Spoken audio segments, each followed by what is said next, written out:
నమస్తే. ఏబీవీపీ అఖిల భారతీయ విద్యార్థి పరిషత్ కార్యకర్తలందరకు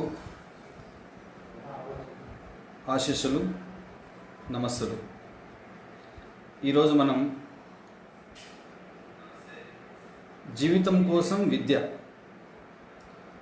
దేశం కోసం జీవితం, దాన్ని ఇంకో రకంగా విద్య జీవితం కోసం, జీవితం దేశం కోసం, education for life, life for nation అనేటువంటి అంశాన్ని మనం కొన్ని విషయాలు తెలుసుకోబోతున్నాం. ఇందులో ప్రధానంగా 3 విషయాలు ఉన్నాయి. 1 విద్య, 2 జీవితం, 3 దేశం. ఈ మూడింటిని మనం అర్థం చేసుకొని వీటి యొక్క సమన్వయాన్ని కూడా ఆలోచిద్దాం. విద్ అంటే తెలుసుకోవడం, టు నో, విద్, అందుకే వేదం అని కూడా పేరు వచ్చింది. విద్య అంటే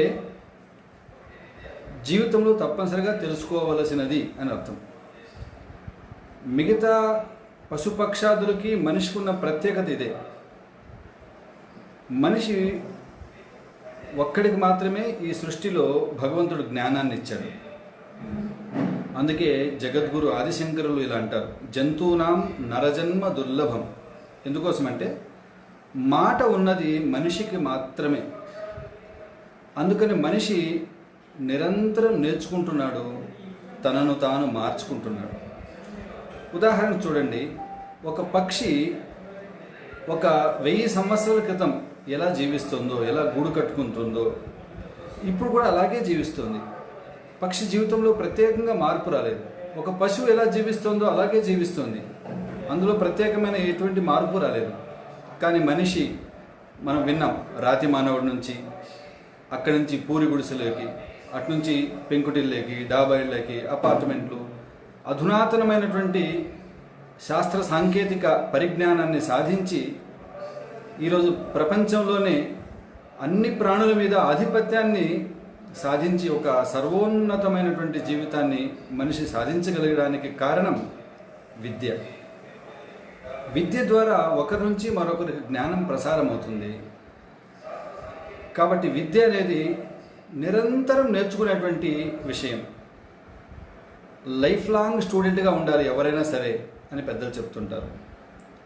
మోక్షగుండం విశ్వేశ్వరయ్య జీవితంలో ఒక సంఘటన మాకు గుర్తొస్తుంది. విశ్వేశ్వరయ్య గారి వయసు అప్పటికే సుమారు 95 సంవత్సరాల వయసులో తన మిత్రుడు వచ్చి, నేను అమెరికా వెళ్తున్నాను, తిరిగి వచ్చేటప్పుడు మీకోసం ఏం తీసుకురమ్మంటారు అని అడుగుతాడు. ఎవరైనా సరే ఆ వయసులో ఏం కోరుకుంటారు? నాకేదో చేతికర్రో, ఒక షాలో, లేదంటే కోటో తెమ్మంటారేమో అని ఆ పెద్ద మనిషి కూడా ఊహించాడు. కానీ విశ్వేశ్వరయ్య గారి చెప్పిన విషయాన్ని విని ఆశ్చర్యపోయాడు. నాకు ఒక డిక్షనరీ తీసుకురా అని విశ్వేశ్వరయ్య గారు చెప్తారు. ఆయన అవతల వ్యక్తి ఆశ్చర్యపోయి, ఈ వయసులో మీకు డిక్షనరీ ఎందుకోసం అని అడిగారు. అడిగితే అప్పుడు చెప్పాడు, ఇప్పుడు కొత్త కొత్త వెకాబులరీ వచ్చింది, దాన్ని నేను నేర్చుకొని మిగతా వాళ్ళకి చెప్పాలి అంటారు. అంటే నేర్చుకోవాలి, జ్ఞానాన్ని సంపాదించాలి, విద్యను నేర్చుకోవాలి అనేటువంటి గుణము జీవితాంతం ఉండాలి అనేది మనకి పెద్ద పెద్ద శాస్త్రవేత్తలను చూసినప్పుడు మనకు అర్థమవుతుంది. అందుకని మనిషి నిరంతరం నేర్చుకోవాలి, తనను తాను మార్చుకోవాలి. కాబట్టి విద్య అంటే నేర్చుకునేది అని మనకి ఇక్కడ అర్థమవుతుంది. దీంతో పాటుగా విద్యను మనం ప్రధానంగా 2 భాగాలుగా చూడాలి. మొదటి విద్య నేను ఎలా జీవించాలి అనేది తెలియజేసేది ఒకటైతే, రెండోది నేను ఎందుకోసం జీవించాలి అని తెలుసుకునేటువంటిది మరొక విద్య. దీన్ని మీకు అర్థమయ్యే భాషలో ఇంకొంత సరళంగా చెప్తాను. మొదటిది మెటీరియల్ సైన్స్, రెండోది స్పిరిచువల్ సైన్స్. మొదటిది సబ్జెక్టివ్ సైన్స్, సబ్జెక్ట్ అంటే నేను, సబ్జెక్టివ్ సైన్స్. రెండోది ఆబ్జెక్టివ్ సైన్స్. ఒకటేమో ఆధ్యాత్మికత, రెండోదేమో భౌతికత. ఈ రెండింటి యొక్క సమన్వయము కావాలి అని స్వామి వివేకానంద అనేక సార్లు మనకు బోధించారు. అందుకే వివేకానందుడు అమెరికాకు వెళ్ళి చికాగో సర్వమత మహాసభల్లో ప్రసంగించడానికి ప్రధాన కారణం అదే. భారతదేశం దగ్గర ఆధ్యాత్మిక విద్య ఉంది, అమెరికాలో, యూరప్ ఖండంలో వాళ్ళ దగ్గర మెటీరియల్ సైన్స్ అంటే భౌతికమైనటువంటి శాస్త్ర సాంకేతిక విజ్ఞానం ఉంది. ఈ రెండింటినీ సమన్వయం చేసినట్టయితే ప్రపంచానికి ఎంతో మేలు జరుగుతుంది అనే ఉద్దేశంతోనే అమెరికా పర్యటన చేస్తారు వివేకానందుడు. కాబట్టి భారతదేశం ఒకప్పుడు అత్యున్నతమైన అద్భుతమైన శాస్త్ర సాంకేతిక రంగాల్లో ప్రపంచంలో అగ్రగామిగా ఉన్నటువంటి దేశం మంది. మీరు ఎలా చెప్పగలుగుతారండి అని అడగచ్చు. దానికి ప్రత్యక్ష సాక్ష్యంగా ఉన్నటువంటి 1000 సంవత్సరాలు 2000 సంవత్సరాలకి నుంచి మన దేశంలో చెక్కు చెదరినటువంటి అద్భుతమైనటువంటి కట్టడాలే దేవాలయ నిర్మాణ వ్యవస్థ దానికి సజీవమైనటువంటి ఉదాహరణ మనం చూస్తుంటాం. అజంతా, ఎల్లోరాలో, దక్షిణ భారతదేశంలో తమిళనాడు ప్రాంతంలో ఉన్నటువంటి అద్భుతమైనటువంటి దేవాలయ నిర్మాణం, దాన్ని బట్టి మనకి మ్యాథమెటిక్స్, ఆర్కిటెక్చర్, మెటలర్జీ వీటి గురించి సంపూర్ణమైన పరిజ్ఞానం ఉందని తెలుస్తుంది. ప్రపంచ దేశాలన్నీ భారతదేశం వచ్చి ఈ విద్యను నేర్చుకుని వెళ్ళేవాడు. నలంద, తక్షశిల, ఉజ్జయిని, కాశీ, విక్రమశిల అనేక గొప్ప గొప్ప విశ్వవిఖ్యాతమైనటువంటి విశ్వవిద్యాలయాలు భారతదేశంలో ఉండేవి. అక్కడ ప్రపంచంలో అనేక దేశాల నుంచి వచ్చి నేర్చుకుని వెళ్ళారని మనం విన్నాం. పాహియాన్, హుయాన్సాంగ్ వాళ్ళ యొక్క చైనా యాత్రికుల యొక్క పర్యటనలో భారతదేశం యొక్క వైభవాన్ని వాళ్ళు వ్రాసుకున్నారు. భారతదేశం రత్న గర్భ అని, అన్నపూర్ణ అని, జగద్గురు అని ప్రపంచం కొనియాడింది. అందుకే ప్రపంచంలో ప్రతి ఒక్కరూ భారతదేశాన్ని తమ జీవితకాలంలో ఒక్కసారైనా దర్శించాలని, లేదంటే అవకాశం ఉంటే ఈ దేశాన్ని పరిపాలించాలని, ఇక్కడ సంపదను దోచుకోవాలని ఏదో ఒక రకంగా భారతదేశానికి వచ్చిన వాళ్ళే. దీన్ని బట్టి మనం ఎంత వైభవ సంపన్నులమో మనకు అర్థమవుతుంది. కానీ దురదృష్టం మధ్యకాలంలో ఉత్థాన పతనాలు ప్రతి దేశానికి, ప్రతి జాతికి, ప్రతి మనిషికి ఉన్నట్లే మన దేశంలో కూడా మన మధ్యలో అనేక రకాల విభేదాలు వచ్చిన కారణంగా మనమంతా విడిపోయాం, పడిపోయాం, చెడిపోయాం. అందుకనే మొఘలాయులు, ఆంగ్లేయులు మన దేశాన్ని సుదీర్ఘకాలం సుమారు 1000 సంవత్సరాల పాటు పరిపాలించిన కారణంగా మళ్ళీ మనం మన యొక్క శాస్త్ర సాంకేతిక రంగాలను మనం దూరం చేసుకున్నాం. కొంతకాలానికి మనం దూరం అయిపోయాం. కానీ ఆధ్యాత్మిక విద్యను మాత్రం మనం పట్టుకున్నాం. వివేకానందుడు అమెరికాకు వెళ్ళే సమయానికి ఆధ్యాత్మిక విద్య ఉన్నప్పటికీ భౌతిక విద్యలో, సైన్స్ అండ్ టెక్నాలజీలో యూరప్ ఖండం, అమెరికాలో మనకంటే వాళ్ళు అడ్వాన్స్గా ఉన్నారు. ఆ ఒక్క కారణం చేతనే వాళ్ళు మనల్ని ఎక్కువ కాలం పరిపాలించగలిగారు. ఉదాహరణకి మనకంటే ముందు తుపాకీని వాళ్ళు కనుక్కున్నారు, ఆవిరి యంత్రాన్ని వాళ్ళు కనుక్కున్నారు. మనం వినింటాం పారిశ్రామిక విప్లవం, సైంటిఫిక్ రెవల్యూషన్ అంటాం. దాని వచ్చిన కారణంగా వాళ్ళు అతి తక్కువ మంది అయినప్పటికీ భారతదేశాన్ని జయించగలిగారు, ఈ దేశాన్ని ఎక్కువ కాలం పరిపాలించగలిగారు. కాబట్టి మనం ఆధ్యాత్మిక, భౌతిక ఈ రెండింటి యొక్క సమన్వయం, కోఆర్డినేషన్ వాటిని సాధించాల్సినటువంటి సమయం. కాబట్టి విద్యలో ఒక భాగము స్పిరిచువల్ సైన్స్, రెండో భాగం మెటీరియల్ సైన్స్. దీన్నే మనం సబ్జెక్టివ్ సైన్స్, ఆబ్జెక్టివ్ సైన్స్ అంటారు. ఈ రెండింటి యొక్క సమన్వయం సాధించడం కోసమే స్వామి వివేకానందుడు అమెరికా యొక్క పర్యటన చేశారు. అందుకే వివేకానందుడు ఏం కోరుకున్నాడంటే, జ్ఞానఖని వివేకుని సుందర స్వప్నం సాకారం చేయుటకై కావాలి యత్నం, నేటి విద్య సారం భౌతిక సుఖముల తీరం, పాశ్చాత్యపు ఒరవడిలో నిజ సంస్కృతి నిస్తేజం, వ్యక్తిలోని శక్తిని మేల్కొల్పుటయే విద్యయని బోధించిన నరేంద్రుని మాట బాట కావాలి, జ్ఞానఖని వివేకుని సుందర స్వప్నం సాకారం చేయుటకై కావాలి యత్నం. ఉన్మాదపు మార్గంలో యువత అడుగులిడకుండా, ఉప్పొంగే యువశక్తి చెడు తలపుల పడకుండా, దేశహితమే లక్ష్యంగా యువలోకం కదలాలి, తమ గమ్యం చేరు వరకు ఆగకుండా సాగాలి, జ్ఞానఖని వివేకుని సుందర స్వప్నం సాకారం చేయుటకై కావాలి యత్నం. ఆ రకంగా వివేకానంద స్వామి కోరుకున్న విధంగా విద్యను మనం నిరంతరం ఆర్జించడం. విద్య దేనికోసం? జీవితం కోసం. కాబట్టి జీవితం అంటే ఏంటి? రెండో ప్రశ్న మనకు ఉదయిస్తుంది. జీవితం అంటే పుట్టుక మన చేతుల్లో లేదు, మరణం మన చేతుల్లో లేదు. కాబట్టి మన మధ్యలో కొంత బాల్యం పోతుంది, కొంత వృద్ధాప్యం పోతుంది. మిగతా సమయంలో జీవితాన్ని ఏదో రకంగా లాగడమా? జీవితం అంటే బ్రతకడం కాదు, జీవితం అంటే గడపడం కాదు, జీవితం అంటే జీవించడం. అదేంటండి కొత్తగా చెప్తున్నారు? జీవించడం అంటే ఒక లక్ష్యాన్ని ఏర్పరచుకొని ఆ లక్ష్యము దిశగా ప్రతినిత్యం చేసే సాధనే జీవితం అంటే. అందుకే పెద్దలు చెప్తారు, Swami Chinmayananda used to say that life is a journey not between birth to death, life is a journey between జీవత్వ టు బ్రహ్మత్వ. మనం ఒక ప్రాణిగా, ఒక జీవిగా ఈ లోకంలోకి వచ్చాం. అనేక సత్ప్రవర్తనతో సన్మార్గాన్ని అవలంబించి ఒక ఉన్నతమైన లక్ష్యం కోసం మన జీవితాన్ని అంకితం చేసి మన జీవితాన్ని సార్థకత చేసుకోవడంలోనే జీవితానికి ఒక అర్థం, పరమార్థం ఉందని అనేక మంది పెద్దలు చెబుతుంటారు. కాబట్టి జీవితాన్ని మనం సరిగ్గా అర్థం చేసుకోవాలి. జీవితంలో ప్రధానంగా రెండు భాగాలు. ఒకటి, మన పట్ల మనం ఎలా ఉండాలి.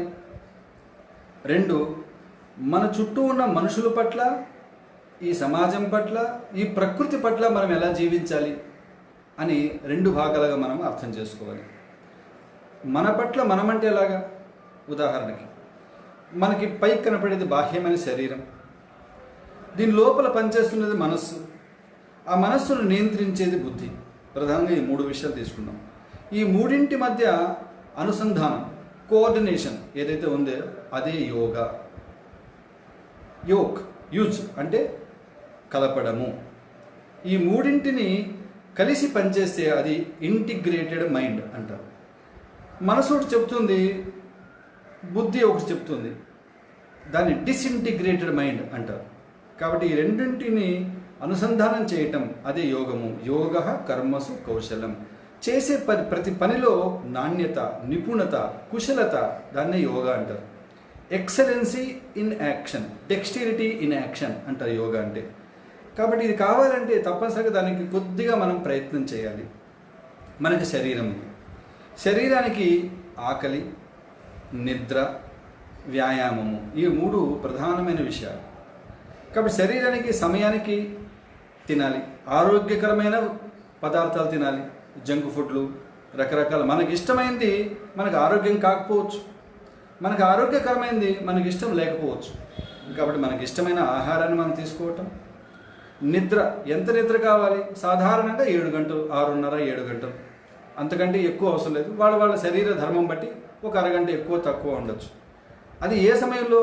ఒక రెగ్యులర్ సమయంలో నిద్రపోయినట్టయితే శరీరానికి పూర్తి విశ్రాంతి దొరుకుతుంది, మనసు ఉత్సాహంగా ఉంటుంది, అనారోగ్యం లేకుండా శరీరం ఉంటుంది. మనస్సుకి ఎప్పుడు ఉత్సాహము, ఉల్లాసము, ఏదైనా పని చేయడానికి ఉత్సుకత ఉండాలి. పని చెప్పినప్పుడు ఎక్కడ చేస్తాంలే అని బద్ధకం ఉందంటే మనసు ఉత్సాహంగా లేదు అని అర్థం. కాబట్టి మనస్సుకి ఎప్పుడు వస్తుంది ఉత్సాహము? మనసుకున్న ప్రత్యేకత ఏంటంటే మనసు ఎంత పవిత్రంగా ఉంటే, ఎంత స్వచ్ఛంగా ఉంటే అంత కంట్రోల్గా ఉంటుంది. ఉదాహరణకి నీటి యొక్క అడుగు భాగం చూడండి. నీరు స్వచ్ఛంగా ఉన్నప్పుడు నీటి అడుగు భాగం మనకి స్పష్టంగా కనబడుతుంది. అందుకని మనస్సుకి కొంత సాధన కావాలి. మంచి పుస్తకాలు చదవటం, సద్గ్రంథాలు చదవటం, మహాపురుషుల జీవితాలు చదవటం. స్వామి వివేకానంద, అరవింద, భగవాన్ రమణ మహర్షి, ఏపీజే అబ్దుల్ కలాం, డాక్టర్ బాబాసాహెబ్ అంబేద్కర్, అలా ఇన్స్పైర్డ్ లైఫ్స్. స్వతంత్ర సమరవీరులు కావచ్చు, విజ్ఞాన శాస్త్రవేత్తలు కావచ్చు, అనేక మంది ఆధ్యాత్మికవేత్తలు కావచ్చు. వాళ్ళ జీవితాన్ని మనం చదివినప్పుడు, రామాయణంలో కొన్ని విలువలు తెలుసుకున్నప్పుడు, భగవద్గీతలో కొన్ని శ్లోకాలు వాటి అర్థం మనం తెలుసుకున్నప్పుడు మన మనసుకి స్వాంతన కలుగుతుంది, ప్రశాంతతను పొందుతుంది. మనసు ఎంత పవిత్రంగా ఉంటే అంత ఏకాగ్రతగా ఉంటుంది. దాన్ని ఏం చెప్తారంటే purity of mind leads to clarity of thought. మనసు ఎంత ప్యూరిటీగా ఉంటే బుద్ధి, ఇంటెలిజెన్స్, ఇంటలెక్ట్ అంత క్లారిటీగా ఉంటుంది. కాబట్టి మనస్సు, దానికోసమే మనం చేసే సాధనలన్నీ, మనం జపం చేసినా, పూజ చేసినా, తపం చేసినా, ధ్యానం చేసినా, వాటన్నిటి ఉద్దేశము మనస్సుని ప్రశాంత స్థితిలో ఉంచడం, మనసు ఎంత ప్రశాంతంగా ఉంటే, ఎంత పవిత్రంగా ఉంటే అంత ప్రశాంతంగా ఉంటుంది. ఎంత ప్రశాంతంగా ఉంటే మన బుద్ధి అంత తీక్షణంగా ఉంటుంది. కాబట్టి దానికోసం ప్రతినిత్యము కొంత సమయం మనం కేటాయించాలి. బుద్ధి అంటే ఇంటెలిజెన్స్ యొక్క క్యారెక్టరిస్టిక్స్ ఏంటంటే ఎప్పుడు తెలుసుకోవాలి, కొత్త విషయాలు తెలుసుకోవాలి అనేటువంటి స్వభావం ఉంటుంది బుద్ధికి. ఆ కారణంగానే మనిషి నిరంతరం నేర్చుకున్నాడు, తనను తాను మార్చుకున్నాడని మనం ఇందాక విన్నాం. కాబట్టి జిజ్ఞాస అంటారు, క్యూరియాసిటీ. జ్ఞాతుం ఇచ్చేసి ఇది జిజ్ఞాస అంటే నేర్చుకోవాలి, తెలుసుకోవాలనే కోరిక జీవితంలో ఎప్పుడూ ఉండాలి. కొత్త విషయాలు కావచ్చు, అది లాంగ్వేజెస్ కావచ్చు, వొకాబులరీ కావచ్చు, మన తెలుగు సాహిత్యం కావచ్చు, మన ప్రపంచ పరిజ్ఞానం కావచ్చు, మన సబ్జెక్ట్ కావచ్చు, ఏదైనప్పటికీ తెలుసుకోవాలనే కోరిక మనలో నిరంతరం ఉండాలి. ఇంకా నాకు చాలండి, అన్నీ తెలిసిపోయాయండి, ఏ రోజైతే నాకు తెలిసిపోయాయి అని అనుకుంటామో ఆ రోజుతో మన ప్రగతి ఆగిపోతుంది. కాబట్టి తెలుసుకోవాలి అనే కోరిక నిరంతరం ఉండాలి. కాబట్టి శరీరానికి తప్పనిసరిగా ప్రతిరోజు యువకులకి కనీసం ఒక అరగంట వ్యాయామం ఉండాలి. సూర్య నమస్కారం కావచ్చు, ఆసనం కావచ్చు, రన్నింగ్ కావచ్చు, ఇంకేదైనా వ్యాయామ పద్ధతుల ద్వారా కావచ్చు, ప్రతిరోజు కనీసం అరగంట శారీరక వ్యాయామం ఉండాలి. సాధ్యమైనంత వరకు సూర్యోదయానికి ముందు లేచినట్టయితే శరీరం ఆరోగ్యంగా ఉంటుంది, ఆ ప్రయత్నం చేయాలి. అలాగే ఆహారము, మనకు ఆరోగ్యాన్ని ఇచ్చేటువంటి ఆహారాన్ని మనం తీసుకోవాలి. మనస్సుకి పవిత్రతను ఇచ్చేటువంటి మంచి పుస్తకాలు చదవటం, పెద్దలతో సాంగత్యం అంటే స్నేహం చేయటం, సత్సాంగత్యం అంటారు. దాని ద్వారా మన మనస్సుకి మంచి భావాలు ఏర్పడతాయి. దీని ద్వారా బుద్ధికి మంచి విషయాల పరిజ్ఞానం, మన సబ్జెక్ట్తో పాటుగా మంచి పుస్తకాలు చదవడం వల్ల శరీరము, మనసు, బుద్ధి మూడింటి యొక్క వికాసం ఉంటుంది. దాని ద్వారా మనం మంచి వ్యక్తిత్వాన్ని మనం ఏర్పరచుకోవచ్చు. కాబట్టి జీవితంలో ప్రధానంగా మన గురించి మనము తెలుసుకునేటువంటి విద్య, దీన్నే మనం యోగ శాస్త్రం అంటాం. రెండో భాగము మన సబ్జెక్ట్ కావచ్చు, physics, chemistry, zoology, botany, engineering, మనం చదివేటువంటి విద్యలు. కాబట్టి ఆ విద్య వల్ల తప్పనిసరిగా మనం సర్టిఫికేట్ సంపాదించి ఒక మంచి ఉద్యోగాన్ని కావచ్చు, మంచి జీవితాన్ని పొందొచ్చు. కానీ బాగా చదువుకున్నంత మాత్రాన మంచివాడు అని మనం చెప్పడానికి అవకాశం లేదు. చాలా మంచివాడు అని చెప్పినంత మాత్రాన బాగా తెలివిగలవాడు అని చెప్పడానికి కూడా అవకాశం లేదు. ఈ రెండింటిని సమన్వయం చేయాలి. అది లేకపోతే మంచితనం ఉంటుంది, కాకపోతే విజ్ఞానం, చదువు ఉండదు. కొంతమందికి చదువు బాగుంటుంది కానీ మంచితనం ఉండదు. దానివల్ల మరొక ప్రమాదం ఉంటుంది. ఒక చిన్న కథ ద్వారా మీరు వినే ఉంటారు. అయినా ఒక చిన్న కథ ద్వారా ఈ సందేశాన్ని నేను తెలియజేస్తాను. ఒకసారి కొంతమంది కాలేజ్ స్టూడెంట్స్, ఇంజనీరింగ్ స్టూడెంట్స్ ఒక పిక్నిక్ వెళ్ళారు. అలా బస్సులో యాత్ర వెళ్ళి ఒక పచ్చటి పొలాలు ఉన్నటువంటి ఒక ప్రదేశంలో ఆగారు. అందరూ కిందకి దిగారు. అద్భుతమైనటువంటి ఆ వాతావరణాన్ని, ఆ చెట్లని, ఆ ప్రకృతి రమణీయతని చూసి ఫోటోలు తీసుకున్నారు. అక్కడ ఒక రైతు పొలానికి నీళ్లు పెడుతున్నాడు. ఆ విద్యార్థులు కొంతమంది ఆ రైతు దగ్గరికి వెళ్ళి అడిగారు, ఇప్పుడంతా మమ్మీ, డాడీ, ఆంటీ, అంకుల్సే కదా, అంకుల్ ఈ నీళ్ళు ఎక్కడి నుంచి వస్తున్నాయి అని అడిగారు. అప్పుడు ఆ రైతు చెప్పాడు, దూరంగా చూపించి, అదిగదిగో అక్కడ ఒక ఎద్దు గుండ్రంగా తిరుగుతూ ఉంది చూసారా, ఆ బావిలో ఆ ఎద్దు రోజు అలా ఆ బావిలో నుంచి బకెట్లతో, డబ్బాలతో నీళ్లు పడుతుంటుంది. దాన్ని గానుగెద్దు అంటారు. పాత రోజుల్లో అలా ఉండేవి, కొంతమందికి తెలిసి ఉంటుంది. అలా ఆ ఎద్దు గుండ్రంగా తిరుగుతూ ఉంటుంది ఒక రాట్నానికి.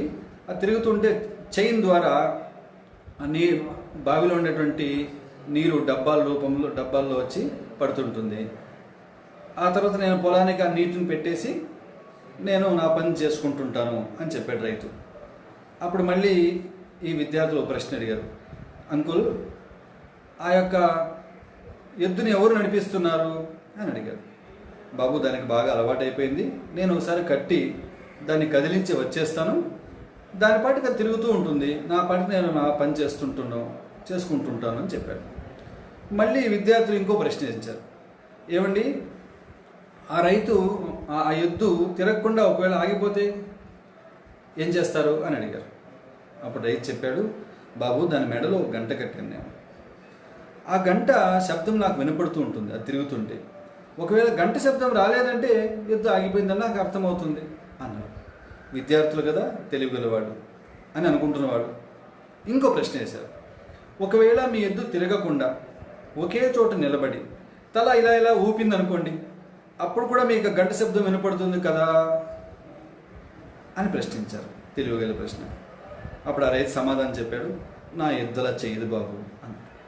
ఎందుకు చేయదండి అని అడిగారు. అలా చేయదు బాబు అని. అలా చేయదని ఎందుకు చెప్తున్నారండి మీరు, ఎలా చెప్తున్నారండి అన్నారు. ఎందుకంటే బాబు మీలాగా అది కాలేజీలో చదువుకోలేదు బాబు, దాని కల్లా కప్పడం తెలియదు అన్నాడు. కాబట్టి మనకేమర్థమవుతుంది, ఈరోజు ఇంటలెక్చువల్ సిన్సియారిటీ కరువైన కారణంగానే అవినీతి మనం చూస్తున్నాం. బాగా చదువుకున్న వాళ్ళే మోసం చేయగలుగుతున్నారు. అంటే చదువు మోసం చేస్తున్న వాళ్ళంతా చదువుకున్న వాళ్ళని నేను చెప్పడం లేదు. మోసం చేయగలుగుతున్న వాళ్ళలో చదువుకున్న వాళ్ళు చాలామంది ఉన్నారు. బాగా తెలియగలవాడు బాగా మోసం చేయగలుగుతున్నాడు. అంటే కేవలం చదువు ఉన్నంత మాత్రాన మనిషికి మంచితనం లేకపోతే, కొన్ని విలువలు లేకపోతే, ఆ చదువు వల్ల ప్రయోజనం కంటే ప్రమాదమే ఎక్కువ ఉంది. కాబట్టి చదువుతో పాటుగా విలువలు, దాన్ని మనము సంస్కారము, పాత రోజుల్లో పెద్దలు అనేవారు చదువు సంస్కారము, ఈ రెండు ఉండాలి. ఒకటేమో స్కిల్స్, రెండోదేమో వాల్యూస్. స్కిల్స్ బాగా ఉండి మనిషికి వాల్యూస్ లేదనుకోండి, అది ప్రమాదకరం. కేవలం వాల్యూసే ఉన్నాయి, స్కిల్స్ లేదు, పెద్దగా అతనుకు మంచిగా ఉంటాడు కానీ ఇతరులకు ఉపయోగం తక్కువ ఉంటుంది. కాబట్టి మనం జీవితంలో ఈ రెండింటిని సాధించాలి. ఈ రెండింటి యొక్క సమన్వయం కావాలి మళ్ళీ. కాబట్టి విద్యలో ఒకటి మనం ఎలా జీవించాలి, ఎలా జీవించడం అంటే with all comforts and convenience. వీటి ద్వారా మనం ఎలా జీవించవచ్చు, ఎంత సుఖంగా జీవించవచ్చు అని ఈరోజు మన సైన్సెస్ అన్ని ప్రయత్నం చేస్తున్నాయి. చంద్రమండలంకి వెళ్ళి అక్కడ ఏముంది తెలుసుకోవాలి, భూగర్భంలో ఏముంది, సముద్రంలో ఏముంది, ఈ యొక్క మొక్కల మీద పరిశోధన, మనుషుల మీద పరిశోధన, అనేక రకాల సైన్సెస్ డెవలప్ చేస్తున్నాడు మనిషి. దీంతో పాటుగా మనిషికి సిన్సియారిటీ గన కరువైనట్టయితే మనకు చాలా ప్రమాదాలు సంభవిస్తున్నాయి. ఈరోజు మనం చూస్తున్నాం, ప్రకృతి మీద మనం ఆధిపత్యం సాధించామని మనం భ్రమపడ్డాం. కానీ ఒక చిన్న వైరస్ ప్రపంచాన్ని గడగడలాడిస్తుంది. కాబట్టి మనిషికి ప్రకృతి కంటే గొప్పవాడు ఎప్పటికీ కాలేడు. ప్రకృతిని అర్థం చేసుకొని ప్రకృతికి అనుగుణంగా, పర్యావరణానికి అనుగుణంగా మనం జీవించాలి. అప్పుడు మాత్రమే మానవాళికి మనం సరైనటువంటి దిశని ఇవ్వగలుగుతాం. లేకపోతే ప్రకృతిని కనుక మనం కొల్లగొట్టినట్టయితే, ఎక్స్ప్లాయిటేషన్ అంటారు. ప్రకృతి ఆవు లాంటిది. ఆవు నుంచి మనం పాలు తీసుకోవచ్చు కానీ దాని రక్తం తీసుకోకూడదు. మనము ఆ పాల ద్వారా జీవించాలి, ఆవు యొక్క దూడ కూడా దాని పాల ద్వారా బ్రతకాలి, మనం కూడా బ్రతకాలి. ఇది ప్రకృతి. దాన్ని ప్రకృతి పోషణ అంటారు. ప్రకృతి శోషణ అంటే ప్రకృతిని దోచుకోవటం, ఎక్స్ప్లాయిటేషన్ చేయటం. దానివల్ల ప్రకృతి ప్రకోపించిందంటే మానవాళి తుడిచిపెట్టుకుపోతారు. కాబట్టి మన యొక్క హిందూ సంస్కృతి, మన భారతీయ సంస్కృతి మనకు నేర్పించింది ఏంటంటే, తన కోసం తను జీవించడం ప్రకృతి, నేచురల్. అలా కాకుండా తన కోసం ఇతరులు దోచుకోవటం అది వికృతి. ఇంకొక పై స్థాయి ఉంది, ఇతరుల కోసం తన వ్యక్తిగత సుఖ సంతోషాలను తగ్గించుకొని ఇతరుల కోసం సేవ చేయడం సంస్కృతి. కాబట్టి మనం వికృతి నుంచి ప్రకృతికి, ప్రకృతి నుంచి సంస్కృతి వైపుగా మన జీవితాన్ని మనం తీసుకువెళ్ళాలి. కాబట్టి విద్య దేనికోసం అంటే సరైనటువంటి జీవితం కోసం. సరైన జీవితం దేనికోసం అంటే సరైనటువంటి సమాజాన్ని, సరైన దేశాన్ని నిర్మాణం చేయడం కోసం. కాబట్టి విద్యలో కేవలం మార్కుల కోసమనే కాదు. ఈ మధ్యకాలంలో మనం చూస్తుంటాం, మార్కులు తక్కువ చేయని బాధతో తన జీవితాలను చాలించుకోవటం, అలాంటి సంఘటనలు కూడా మనం కొంచెం చూసాం. కాబట్టి జీవితం అంటే కేవలం చదువు అంటే కేవలం మార్కులు మాత్రమే కాదు, మార్కుల కంటే ఇంకొక కోణం కూడా ఉంది. దాని మీద నూజెండ్ల శ్రీనివాస్ గారిని మన ఏబీవీపీ కార్యకర్త ఒక అద్భుతమైన పాట రాశాడు, కొద్దిగా వినిపిస్తాను మీకు. 10కి 10 జీవితము కాదుర కన్నా, నీ తెలివి కదే కొలమానం కాదుర నాన్న. చెల్లో చెల్లో చెల్లో చెల్లో జరా నవ్వు పులుము కోరో, ఎంతో లైఫ్ ఉన్నది ఎదర నీకు గెలిచి చూపరో. బిల్ గేట్స్ చదువులోన డ్రాప్ అవుట్ అంట, మరి లైఫ్లోన అతనే టాప్ అయినాడంట. మైక్రోసాఫ్ట్ పెట్టినాడు, మనకు జాబులిచ్చినాడు, జగతిలోన కుబేరుడై నిలిచి చూపినాడు. 10కి 10 జీవితము కాదుర కన్నా, నీ తెలివి కదే కొలమానం కాదుర నాన్న. టెండూల్కర్ 10th ఫెయిలు నీకది తెలుసా, ఇండియన్ క్రికెట్టులోన దేవుడు తెలుసా. బ్యాటు పట్టు పట్టినాడు, సెంచరీలు కొట్టినాడు, లైఫ్లోన మ్యాన్ ఆఫ్ ది మ్యాచ్ అయినాడు. 10కి 10 జీవితము కాదుర కన్నా, నీ తెలివి కదే కొలమానం కాదుర నాన్న. మనిషి అన్న ప్రతివాడికి చదువుండాలి, మార్కులతో ఆగిపోని తెలివుండాలి. నమ్ముకున్న దారిలోన ముళ్ళు రాళ్ళు ఎదురైనా ముందుకెళ్ళిపోయే పట్టుదల ఉండాలి. 10కి 10 జీవితము కాదుర కన్నా, నీ తెలివి కదే కొలమానం కాదుర నాన్న. ఆ రకంగా చదువు అంటే కేవలం మార్కులకు మాత్రమే పరిమితం కాదు. మార్కులతో పాటుగా జీవితంలో వచ్చేటువంటి అనేక ఒడిదొడుకులు, కష్టసుఖాల సమయంలో ఎలా బ్యాలెన్స్గా ఉండగలుగుతాడు, తనకు ఏదైనా ఒక సమస్య వచ్చినప్పుడు దాన్ని ఎలా అధిగమించి వెళ్ళగలుగుతాడు, తన మిత్రులకు తన బంధువులకు ఏదైనా సమస్య వచ్చినప్పుడు దాన్ని ఎలా చాకచక్యంగా పరిష్కరించగలుగుతాడు, అది కూడా మనం నేర్చుకోవాలి. కాబట్టి మొదటిది విద్య నుంచి జీవితం దేనికోసం? సమాజం కోసం లేదా దేశం కోసం.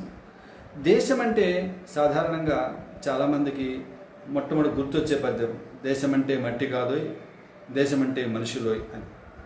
ఇందులో చిన్న ఒక అదనంగా జోడించాల్సిన, దేశం అంటే మట్టి, మనుషులు కూడా. దేశం అంటే భూభాగము, అక్కడ నివసించే ప్రజలు, వాళ్ళకంటూ ఒక సంస్కృతి, ఇవన్నీ కలిస్తే దేశం అవుతుంది. కాబట్టి ఈరోజు సడన్గా మనం ఒక్కరు నిర్మాణం చేసింది కాదు ఈ దేశాన్ని. కొన్ని వేలాది సంవత్సరాల నుంచి అనేక లక్షలాది మంది తమ జీవితాన్ని త్యాగ తపస్సు కారణంగా భారతదేశంలో ఒక అద్భుతమైన జీవన వ్యవస్థని, కొన్ని నియమాలని, ఒక సంస్కృతిని, కొన్ని ఆచారాలను, కొన్ని సంప్రదాయాలని ఇక్కడ నిర్మాణం చేశారు. మనం కొంతకాలం ఈ దేశంలో ఉంటాం. మనకంటే ముందు అనేక వేల తరాలు జీవించారు, కొంత కంట్రిబ్యూట్ చేసి వాళ్ళు వెళ్ళిపోయారు. మన తరం వచ్చినప్పుడు దాన్ని మనం అర్థం చేసుకొని దాన్ని మనం ఆచరించి రాబోయే తరానికి ఇంకొద్దిగా మెరుగుగా అయినటువంటి ఒక సంస్కృతిని, జీవన విధానాన్ని మనం వాళ్ళకి అందించి వెళ్ళాలి. అది మన బాధ్యత. కాబట్టి మనం చూడండి, దేశం కోసం 2 రకాల మహాపురుషులు మనకి కనబడుతుంటారు.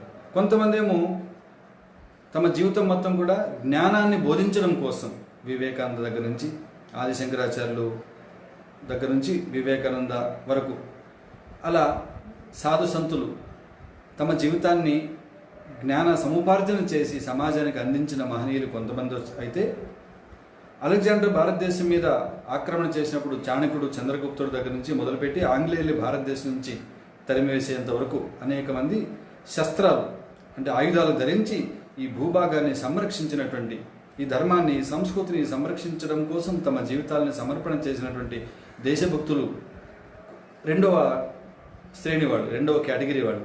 కాబట్టి ఈ 2 రకాల వ్యక్తులు దేనికోసం జీవించారంటే ఈ దేశం, ఈ సంస్కృతి, ఈ భూభాగం, ఇక్కడ ప్రజలు, దీన్ని సంరక్షించడం కోసం తమ జీవితాలను. ఇప్పుడైతే బార్డర్లో సైనికులు మనం చూస్తున్నాం, రాత్రనక పగలనక ఎండనక వాననక రాత్రింబౌళ్ళు వాళ్ళు అక్కడ కాపలా కాస్తున్నారు. కాబట్టి మనం సుఖంగా సంతోషంగా జీవించగలుగుతున్నాం.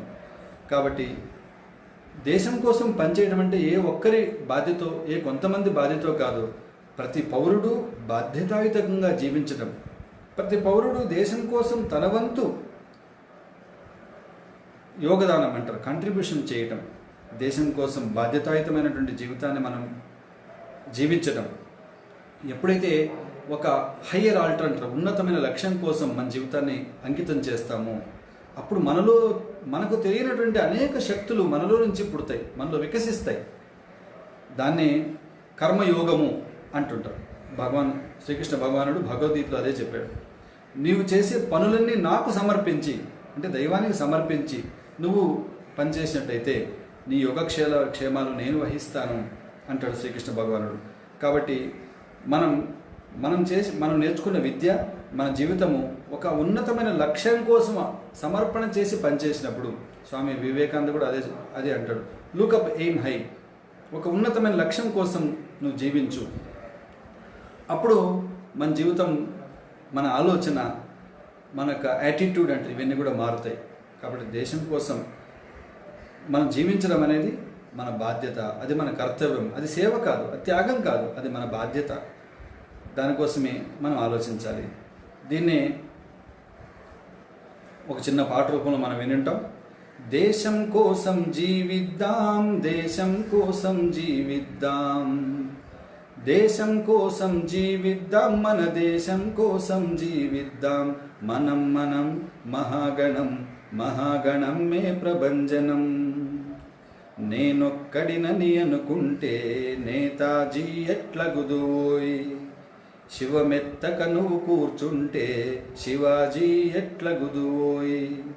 చీమల గుంపును గమనిద్దాం, పక్షుల పయనం పరికిద్దాం, నింగిన చుక్కల శాసిద్దాం, చరిత్రలోని మహాపురుషులను ప్రతినిత్యము స్మరించుదాం, మనం మహాగణం, మహాగణం మే ప్రభంజనం. దేశం కోసం జీవిద్దాం, మన దేశం కోసం జీవిద్దాం. భగవాన్ రమణ మహర్షి ఏమంటారంటే, ఈశ్వరార్పితం నిశ్చయకృతం చిత్తశోధకం ముక్తి సాధకం.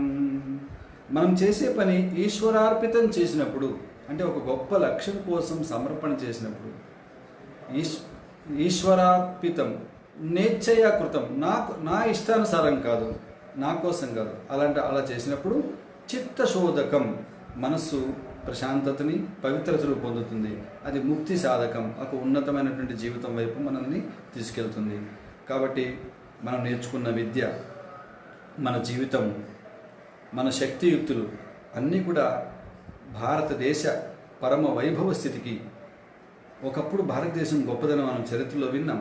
మళ్ళీ అటువంటి దేశాన్ని నిర్మాణం చేయడం కోసం మన జీవితాన్ని మన జీవితంలో కొంత భాగాన్ని మనం దేశం కోసం సమర్పించినట్టయితే, సర్వస్వాన్ని సమర్పించే అనేక మంది మహనీయ జీవితాలు మనం ప్రేరణగా తీసుకొని మన జీవితాన్ని కూడా దేశం కోసం పనిచేయడంలో మనం వినియోగించినట్టయితే మన జీవితానికి ఒక అర్థం, ఒక పరమార్థం, ఒక సార్థకత ఏర్పడుతుంది. కాబట్టి ఈ 3 విషయాలు మీ ముందు ప్రస్తావన చేశాను. జీవితం చదువు జీవితం కోసం, జీవితం దేశం కోసం. కాబట్టి చదువు అంటే మనకు ఉండవలసినటువంటి అవగాహన, జీవితం అంటే మనకు ఉండవలసిన అవగాహన, దేశం పట్ల మనకు ఉండవలసిన అవగాహన, ఈ మూడింటిని సమన్వయం చేసుకొని చదువులో మెటీరియల్ సైన్స్, స్పిరిచువల్ సైన్స్, విద్యలో మన కోసం, మన శరీరాన్ని, మనసుని, బుద్ధిని సమన్వయం చేసుకుని మనం ఎలా ఉండాలి, మన చుట్టూ ఉండే పరిసరాలు, మనుషులు, ప్రకృతితో ఎలా జీవించాలి, ఆ రెండింటిని సమన్వయం చేసుకోవడం, దేశం పట్ల మనకు ఉండవలసిన బాధ్యతని, కర్తవ్యాన్ని గుర్తు చేసుకుంటూ మనం దేశానికి ఇచ్చినట్టయితే దేశం మనకిస్తుంది. దేశం అంటే స్వార్థం అని మనం భావించకూడదు. మనం ఇతరులకు సేవ చేయాలంటే మొదట మనకు తెలిసి ఉండాలి, మనం ఆరోగ్యంగా ఉండాలి. అప్పుడు మాత్రమే మనం ఇతరులకు సేవ చేయగలుగుతాం. అదేవిధంగా భారతదేశం శక్తివంతంగా ఉన్నట్టయితే, భారతదేశం యొక్క సంస్కృతి, సభ్యత, మన యొక్క సంస్కృతం, మన కుటుంబ వ్యవస్థ, మన జీవన విధానం, ఇవన్నీ కూడా ప్రపంచం కావాలని ఈరోజు కోరుకుంటుంది. ఈరోజు దానికి ప్రత్యక్ష ఉదాహరణ కరోనా పరిస్థితుల్లో భారతదేశంలో ఉన్నటువంటి ఆహారపు అలవాట్లు కావచ్చు, మన యొక్క సంప్రదాయాలు కావచ్చు. ఏ ఇంటికి వెళ్ళినా కాళ్ళు కడుక్కొని లోపలికి రమ్మనడం, కరచాలం కాకుండా నమస్కరించేటువంటి మన సంస్కారం, అలాగే మన వంటలో వేసేటువంటి వెల్లుల్లి, ఉల్లి, పసుపు, మిరియాలు, ఇవన్నీ కూడా ఔషధ గుణాలు కలిగినటువంటి మన దినుసులు కావచ్చు. వీటన్నిటి కారణంగా ఈరోజు ప్రపంచమంతా భారతీయ జీవన విధానాన్ని కావాలని కోరుకుంటుంది. కోరుకున్నప్పుడు మన దేశం శక్తివంతంగా ఉంటే మన దేశం ప్రపంచానికి జ్ఞానాన్ని ఇవ్వచ్చు. మనం ప్రపంచంలో ఏ దేశాన్ని ఎప్పుడూ ఆక్రమించలేదు, ఎవరిని మతం మార్చాలని మనం కోరుకోలేదు. అందరూ సుఖంగా ఉండాలి అని కోరుకున్నాం మనం. అదే మన సంస్కృతి యొక్క గొప్పతనం. సర్వే జన సుఖినో భవంతు, అందరూ సుఖంగా ఉండాలి. సర్వే సంతు నిరామయా, అందరూ ఆరోగ్యంగా ఉండాలని మనం కోరుకున్నాం. సర్వే భద్రాణి పశ్యంతు, అందరికీ భద్రత కలిగి ఉండాలి. మా కశ్చిత్ దుఃఖ భాగ్భవేత్, ఎవరికి దుఃఖం లేకుండా ఉండాలని మనం కోరుకున్నాం. కాబట్టి కృణవంతో విశ్వమార్యం, ప్రపంచమంతా శ్రేష్టమయం చేయండి అని మన ఋషులు ఇచ్చారు. ప్రపంచాన్ని ఆక్రమించండి అని మనం ఎప్పుడూ అనలేదు, మన పెద్దలు ఎవరు చెప్పలేదు. ప్రపంచమంతా ఒకే కుటుంబంలాగా, గ్లోబల్ ఫ్యామిలీ, వసుధైవ కుటుంబకంగా జీవించమని మన ఋషులు, మునులు, మన సాధు సంతులు మనకి ఇచ్చిన సందేశాన్ని మనం సరిగ్గా అర్థం చేసుకుని భారతీయ సంస్కృతి, సభ్యత, మూల్యాలను మనం ఆచరిస్తూ దీన్ని కాపాడుతూ రాబోయే తరానికి అందించేటువంటి ప్రయత్నం చేద్దాం. అప్పుడు మన జీవితానికి ఒక అర్థం, పరమార్థం, సార్థకత, అటువంటి సద్గుణాలని ఆ పరమేశ్వరుడు మనందరికీ ఇవ్వాలని ఈ యొక్క కరోనా సమయంలో అందరూ కూడా శుభ్రతను, భద్రతను పాటించి నియమావళిని పాటిస్తూ అందరూ ఆరోగ్యకరంగా ఉంటూ ఈ యొక్క లాక్డౌన్ సమయంలో మన సమయాన్ని సద్వినియోగం చేసుకుంటూ మనం ఈ యొక్క రాబోయేటువంటి అకాడమిక్ ఇయర్స్లో మన యొక్క చదువుని చక్కగా మనం చదువుని నెగ్లెక్ట్ చేయకుండా దీన్ని మరింత మన సాధనకి చక్కగా చదువుకోవడానికి ఈ సమయాన్ని మనం వినియోగించుకుంటూ అవకాశం ఉన్నంత మేరకు సేవ చేస్తూ మన కుటుంబ సభ్యులతో అందరితో కూడా సమన్వయంగా, సహకారంగా, స్నేహ సంబంధాలని మనం పెంపొందించుకుంటూ ఈ సమయాన్ని సద్వినియోగం చేసుకుందాం. అందరికీ కూడా మరొకసారి శుభాకాంక్షలు తెలియజేస్తూ ధన్యవాదాలు.